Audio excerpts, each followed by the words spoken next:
This is the DIY Artist Route and You, presented by the Appetizer Radio Show.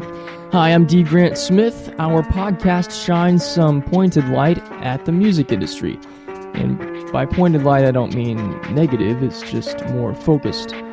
Particularly the DIY artists, obviously, and insights into the music industry so that you can grow your band, increase your fan base, and connect with passionate audience members to make more money and achieve more success with your music. Entrepreneurs, you can take something from this as well. This time we're speaking with Chandler Coyle. Chandler is a music marketing guru. He works with his brother Matt with Music Geek Services, a music marketing company that helps unsigned DIY and indie musicians with everything from online marketing to crowdfunding. Recently working with the resurging 90s alt-rock band Veruca Salt, Music Geek Services also has a weekly newsletter, The Coyle Report, full of great articles and content to help musicians. I subscribe and I get great stuff from it each week. You can subscribe by going to thecoylereport.com. That's TheCoylereport.com. Chandler is a professor at Berklee College of Music Online. He teaches music marketing. His course incorporates guests from the industry to speak and talk about how the music industry works. On this episode, Chandler and I will talk about music marketing, the impact that Apple Music will have and is already having on every indie and DIY musician in record sales, what you should actually be using social media, especially Twitter, for to build your audience. How bands like Rush are focusing their music on their super fans, and you can too, and a whole lot more. If you have any questions or you want more information on anything that we discuss, send them to me via dgrantsmith.com. All right, I want to ask you a little bit about, because since you're so plugged into different stages and different aspects of the music industry, you see a whole lot more than most people do, and so what would you say would be the number one or number two most consistent challenges that you see musicians struggling with right now? I think the biggest challenge right now is where to make money. It's not necessarily how, but even one step before that is where to focus energies to make money. In the classes that I teach, I've been seeing a trend of people assuming they can make money without touring. And it's possible, but it's not probable. If you're a band, a working artist that wants to sell music, or it's getting harder. With streaming, we just saw the launch of Apple Music. I don't think people have realized what that means. The biggest single retailer of music, Apple, with their iTunes, it's essentially the biggest music store in the world, has now shifted their attention to streaming, which is not a sale. It's essentially a Netflix for music. So now people are going to start to think of Apple or iTunes as not a store where you buy a download, but a place where you go to listen to music. And it's already happened. There's no reason why anyone needs to buy music if they can listen to it on their phone. Other than supporting the artist, where it goes from consumer to fan and patron. So I think, that's eventually going to dry up. I mean, we've seen guesses or theories that downloads will significantly decrease over the next 3 years, and within 5 years it'll be nothing compared to ticket sales and merch sales. The other sort of challenge is, if you can't sell music, what do you sell? You can only sell merch to people who, really want to wear your stuff.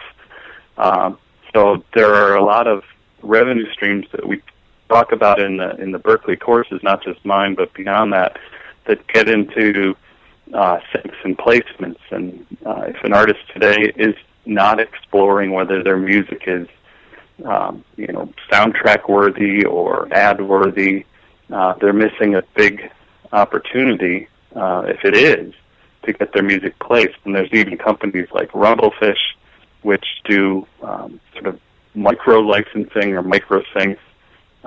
And I won't get into what that is, but it's definitely something I'd recommend all artists check out.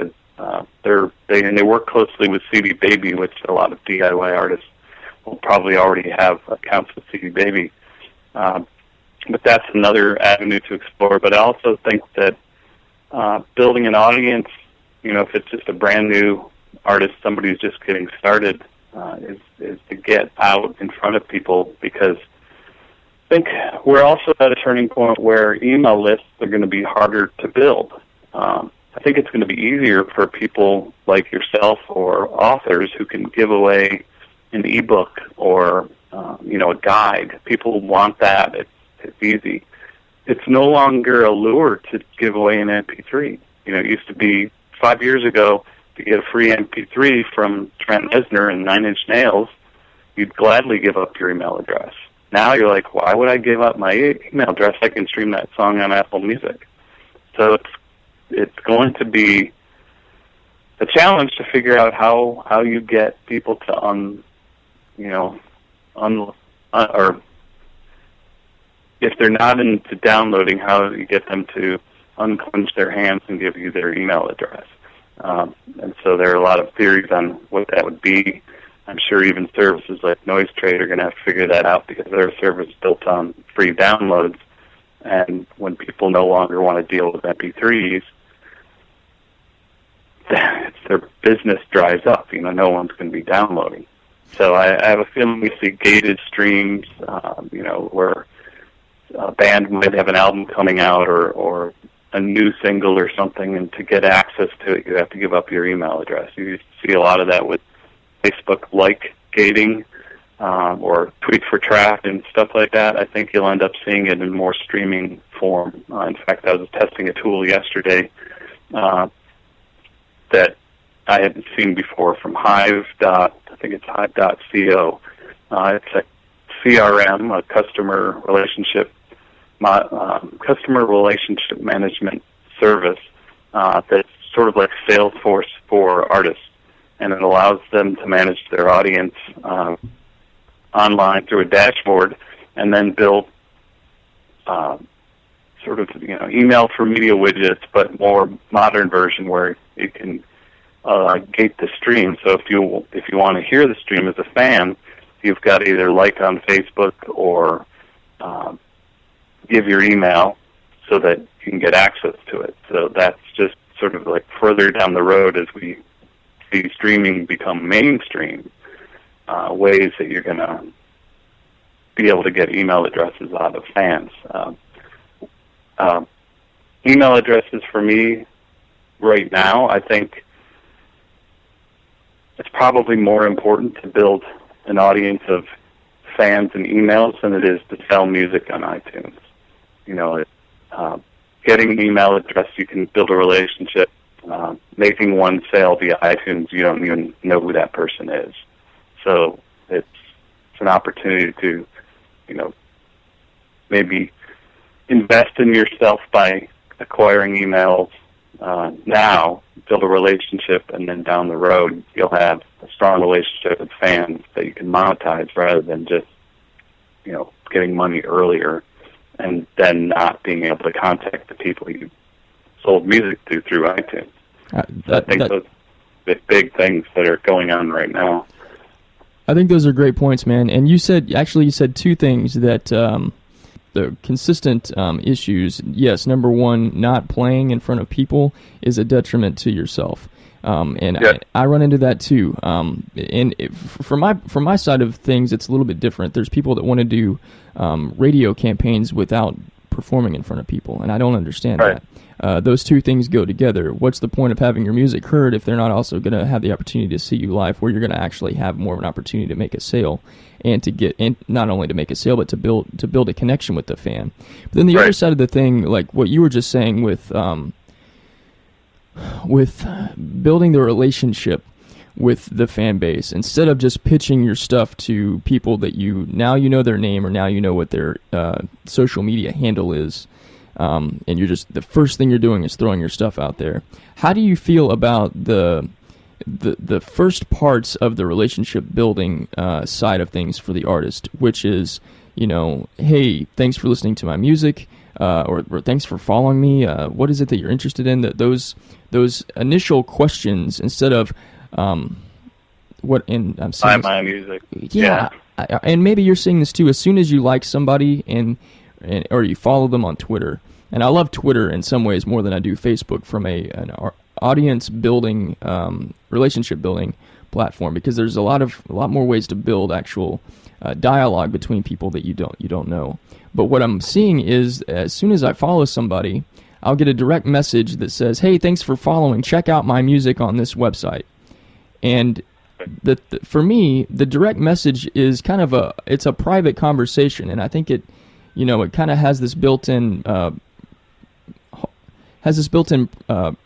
presence that, hey, I just want to have a conversation with you one-on-one outside of the channels of everybody seeing what it is that we're talking about. So let's talk here. But instead it becomes this private pitching standpoint, and it doesn't feel as personal. So are you seeing a lot of that? I actually, when I see it, it annoys me, and I don't see it a lot. But I actually, used to follow a lot of artists. But I can tell you that when you follow artists in our positions, you see a lot of it. Your timeline turns into noise, because it's like constant promotion and pitching. There's not a lot of conversation. Yes. So my concern about Twitter, especially in this point, is when somebody follows you, Twitter should be treated like a conversation, a one-to-one conversation 80% of the time, and 20% of the time you can use it to pitch. But if you're robo-automating a direct message to people, you better be someone important to be worthy of that.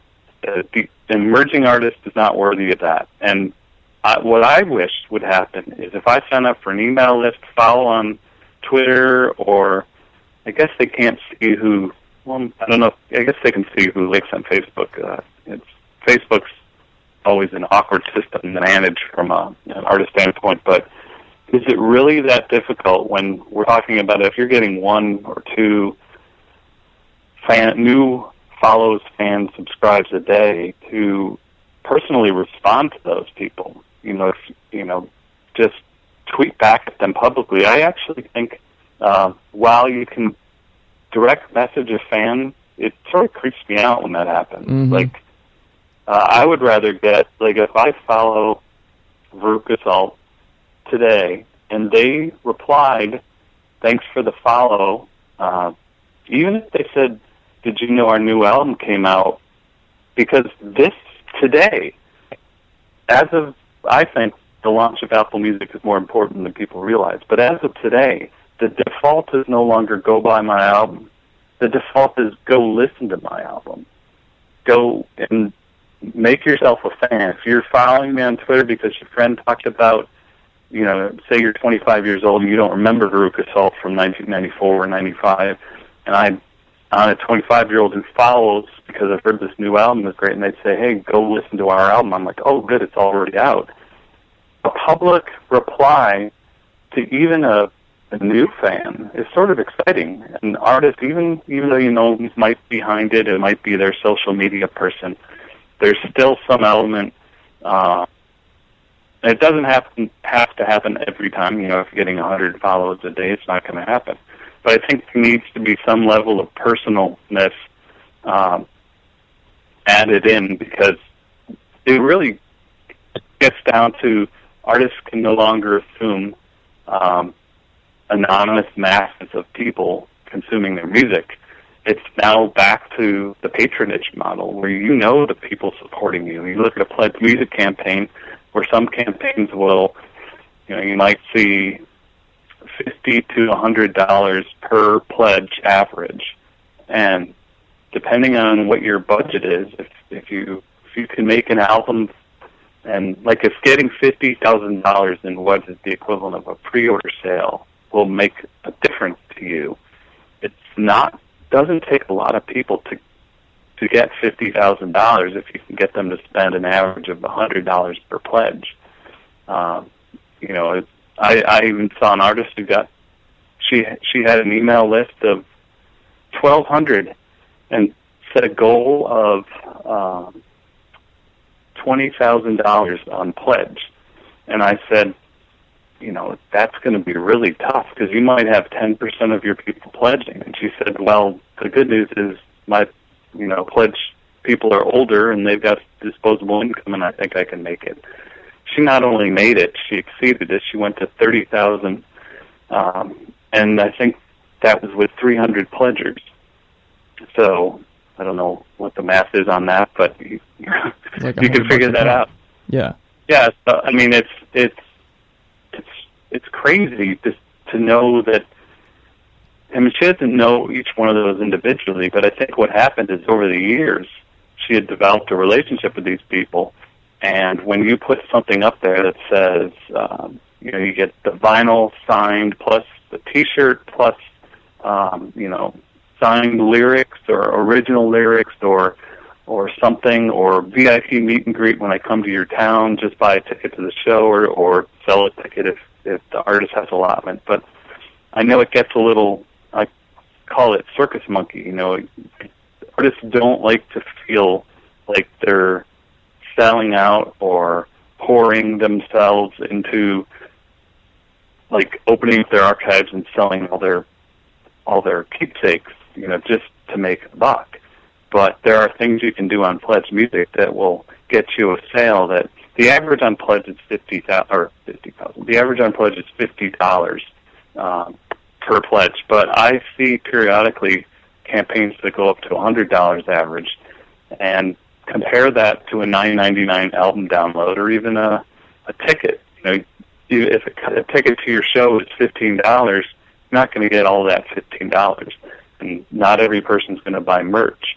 But every person who pledges is going to spend at least $10, and the average typically is $50. I think pledge is an underutilized platform in terms of pre-ordering an album. It doesn't even have to be an elaborate, what they call like crowdfunding or fan funding campaign. It can be just a smaller, more realistic, like we're looking to get $10,000 type of thing. You're essentially super serving the super fans, a phrase that I like to use a lot, and I actually saw in a Rolling Stone article last night on Rush, where they're a perfect example of a band who pretty much just focused on their super fans. They happen to be talented and were pushed by labels, you know, back 40-plus years ago, so they certainly have casual listeners. But they focused their merch, their tours, their shows, all their activities on the super fans, and it's paid them back. They can stop touring, and the money machine will continue to roll, because I think they knew who their fans were, and they just developed them over time. And that's why in the classes that I teach, it literally say, as scary as this sounds, it's literally one fan at a time. If you can make an effort to tweet back, or you know, I don't know, on Facebook it would be a little creepy, you know, like getting private messages, you know, or whatever. Yeah. From bands. But even on Twitter it's creepy. You know what doesn't creep me out? I've signed up to some artist mailing lists, and I get what I know is a personal reply from, you know, a band Gmail account or something. It says, hey, thanks for signing up for our list. You know, here's a link to our current tour dates. Here's, you know, a link to where you can listen to our music on Spotify or check out. Here's our store link. We recommend, if you're new to our music, starting with this album. Or if they have a Noise Trade sampler or something, like, hey, thanks for downloading whatever on Noise Trade. Here's some other stuff you can check out. Because sometimes what I've noticed is I sign up for a band's email list, and I don't hear from them for weeks. For a long time. Yeah, weeks. Sometimes, like, I signed up for an artist mailing list, and it wasn't until 6 months later, and you know when it was? It was when they launched their pre-order. It was like, oh, now you want to talk. where you had 6 months to talk to. And do you have a hard time remembering who it was that you see this new email address in your email in your box, and you're like, who is this again? And why do I care about this? Where did I sign up for this thing? Back when I was using NoiseTrade a lot to discover music and download, just stuff, fill my iPod. This was back before I signed up for streaming in 2012. But yeah, I would get emails months after with strange names. I'm like, I don't even remember. Oh, it must have been a NoiseTrade artist. Because that's the other thing. If you have email acquisition efforts going on in different places, you might want to keep track. I mean, it gets to a point where an artist needs to act a little bit like a digital marketer, or have someone on their team.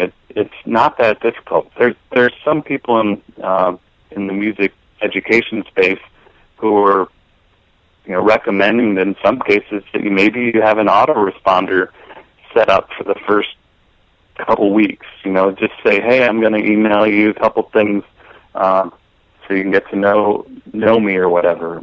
I don't know how well that works, but it works well in the business world.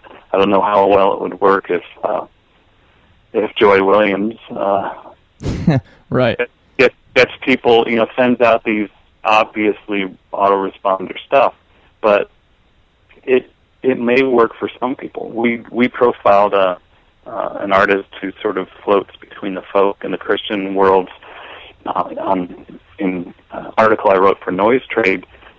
Josh Garrels spent 4 years giving away music. I think 2011 he started on Bandcamp, and then he added NoiseTrade into the mix, and he's been basically giving away his music, something consistently, and then often his new music for like just a period of time, like whether it's 30 days or 90 days, he'll have it just this big push of just giving away. And people are like, this is crazy. He's giving away his work. What purpose does that serve? And he's a guy who's, I think, the sole breadwinner of a family of 4 or 5. Well, in talking with him, I found out that he had given away downloads of albums were over 450,000 downloads.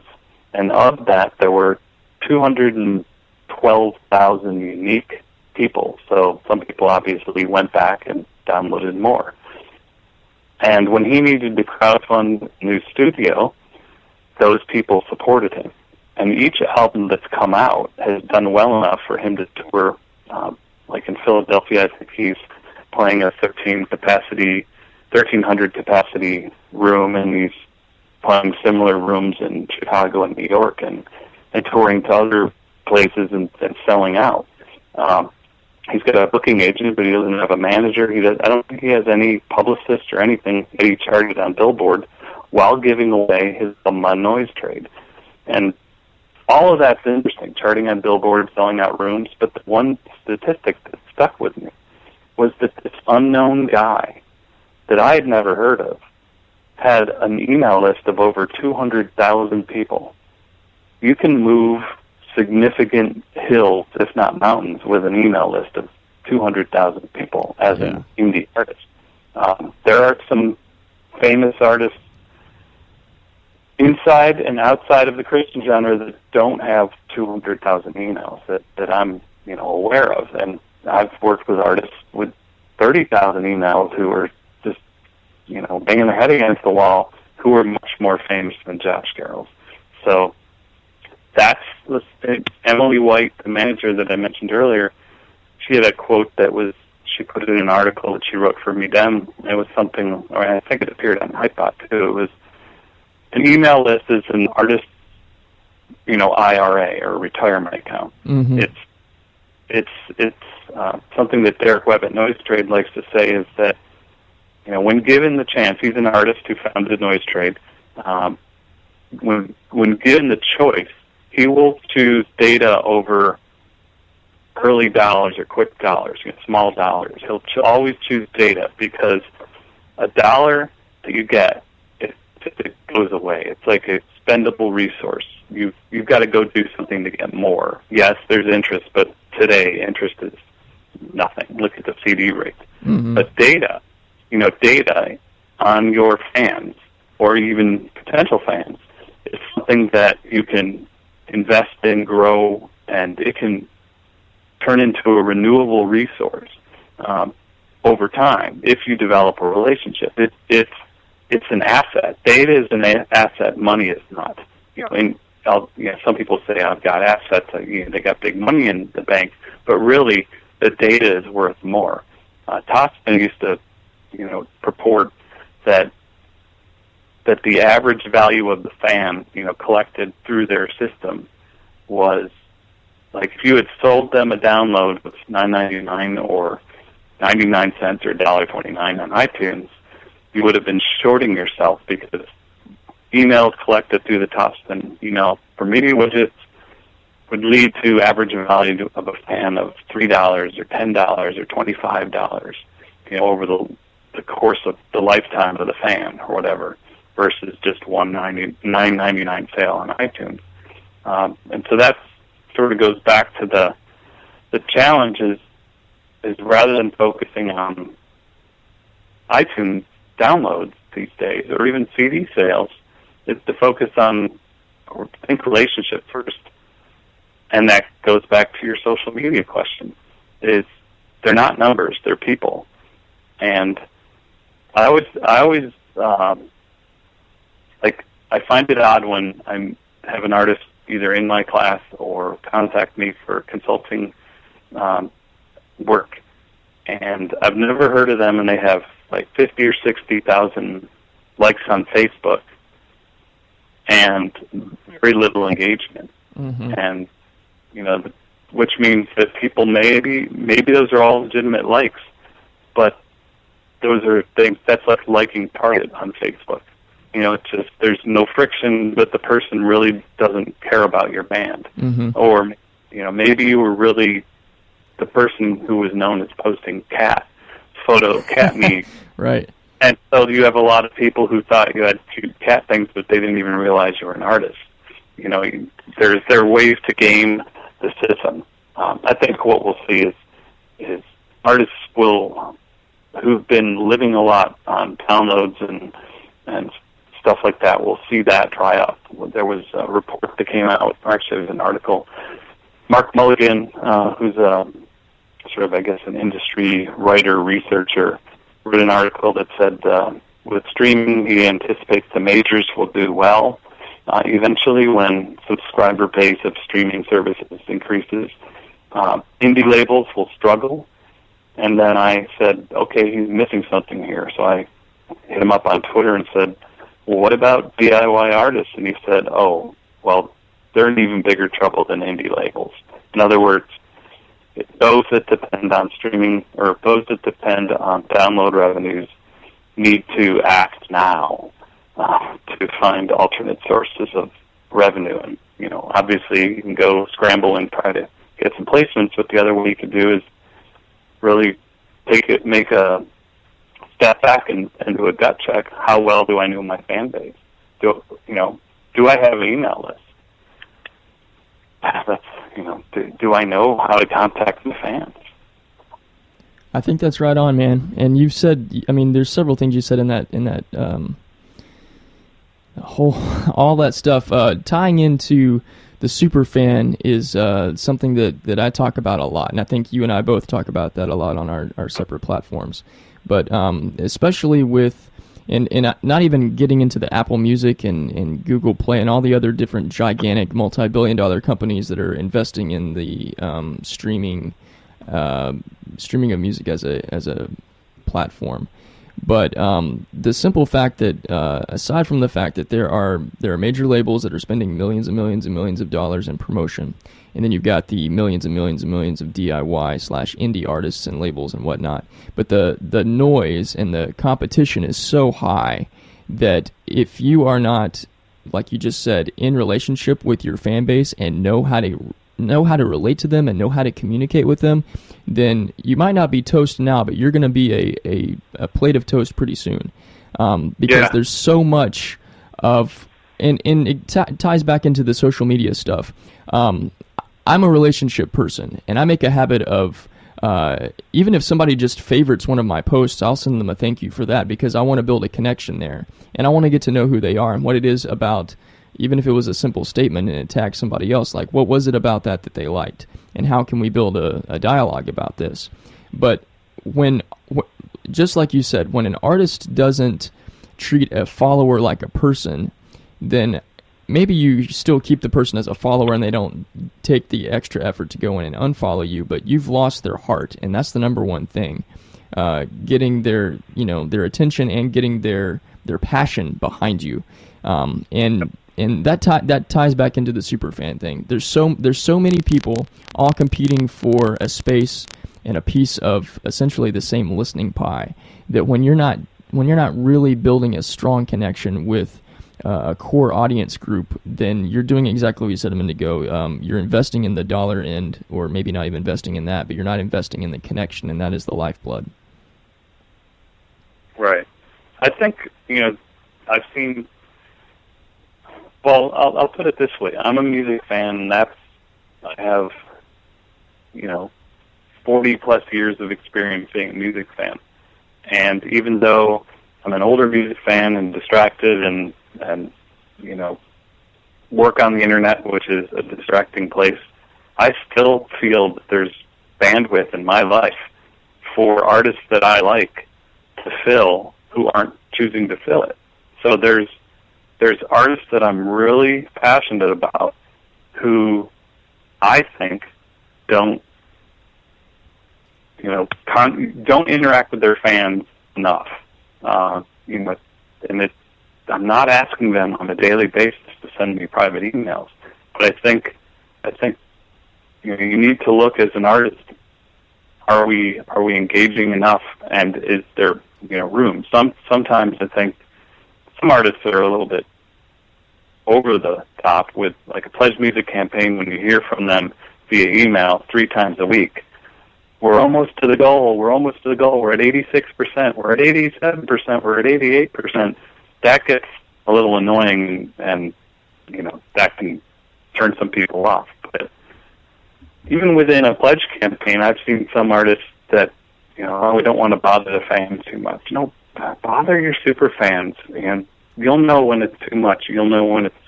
I almost think they don't know when it's not enough. And the other thing is, I'll steal a quote from Pledge Music's Benji Rogers, but an artists tend to forget that what they do is fascinating to those who can't. I play guitar, but I'm not a professional musician. I'm not talented enough to make that my living. So when someone shows me a video of them tracking a guitar solo in a nice-looking studio, or even like a haphazard garage studio, and then maybe shows me them mixing it or something, all of that is fascinating to me, even if I didn't play guitar.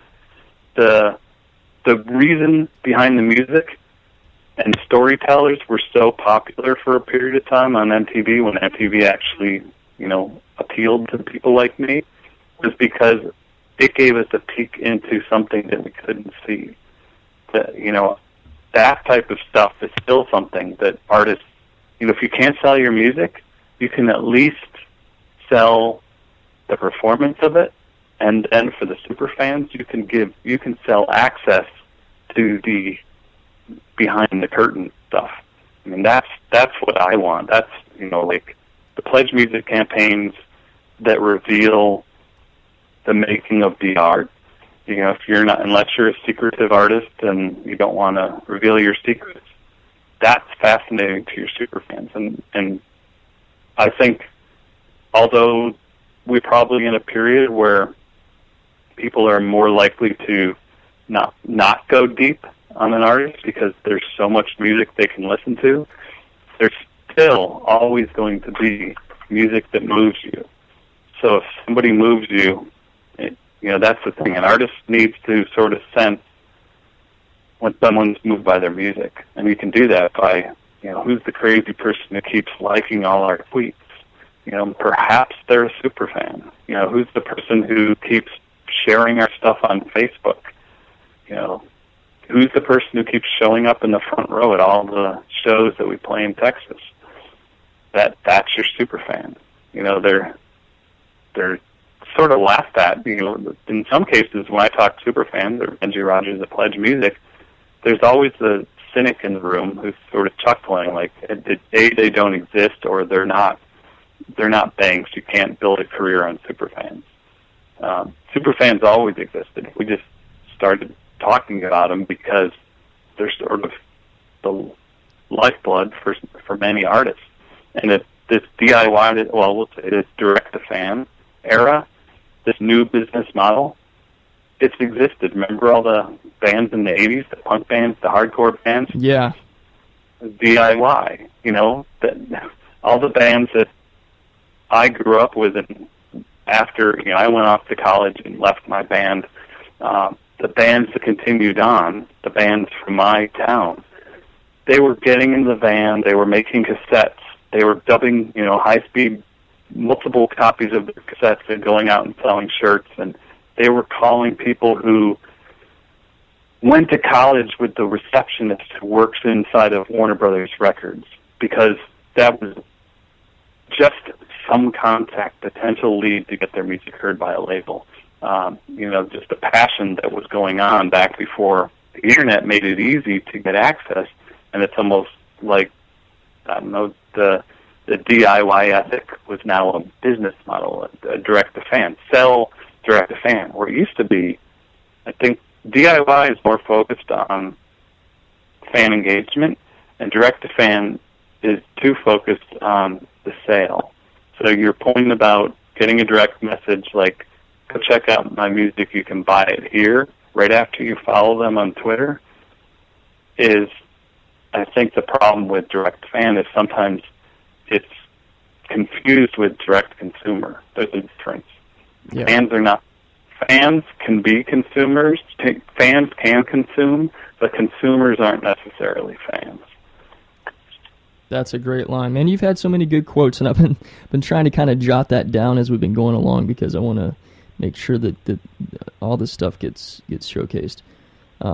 Chandler, I really appreciate your insights, and I really appreciate your time with me and with us. This has been profound and wonderful. Thank you. Oh, you're welcome. It's a pleasure. Chandler Coyle, our guest this time on the DIY Artist Route and You. Chandler is a music professor at Berklee College of Music Online. He is half of the Music Geek services for DIY musicians, and he is the curator of music help articles in the weekly released email newsletter, The Coyle Report. It is free and available at thecoylereport.com. Coyle is Coyle. This has been an outstanding episode. More insights into the music industry, music business, fan building, and super fan growth are available at dgrantsmith.com. And you can hear some truly great indie and unsigned musicians right now at appetizerradio.com. Thanks for joining me. Anything that struck you in this podcast you want some more information or insight on, or help, all you have to do is email me, dgrantsmith@gmail.com. Well, you know my name. I am D. Grant Smith for the DIY Artist Route and You podcast. I'll see you next time.